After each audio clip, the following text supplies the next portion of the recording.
La langue des signes, tout le monde connaît. Mais ce que beaucoup ignorent, c'est qu'on peut l'utiliser avec bébé. Ce qui lui permet de s'exprimer avant même de savoir parler. Et oui, à partir de quelques mois, un bébé est capable de reproduire certains gestes. Mais si, rappelez-vous.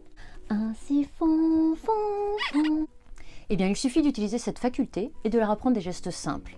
C'est ainsi que la LSF, pour langue des signes française, a été adaptée au bébé et devient la LSB. Ici Vanessa Castelao, la fondatrice de Miel Citron, le concept store nomade au service des parents.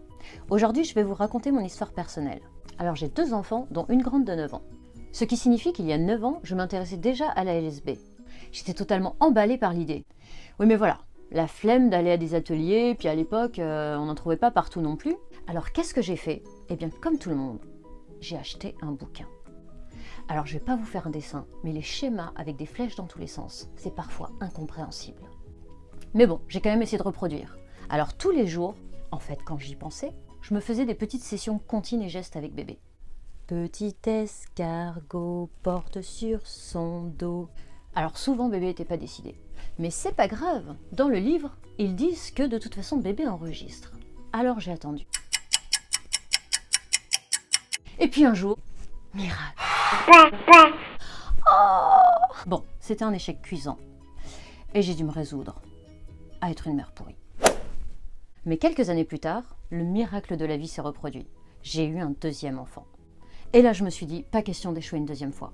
Et puis bon, en 6 ans, j'avais eu le temps de me pencher sur la question, de suivre des formations et d'apprendre. Du coup, me voilà avec ma maîtrise de plus de 240 signes, et oui. Et cette fois, pour résumer, ça a été un succès. Yes! Mais j'en tire néanmoins beaucoup de conclusions. C'est pourquoi aujourd'hui, je veux mettre à votre disposition cette expérience, pour vous permettre en peu de temps de réellement communiquer avec votre enfant. C'est pour ça que je me suis lancé un défi, et pour participer à cette expérience, je recherche une personne, enfin plutôt une famille et un enfant. Alors bien évidemment, tout sera filmé et diffusé en vidéo, donc il faut être ok avec ça, mais on n'est pas non plus obligé d'exposer trop l'enfant.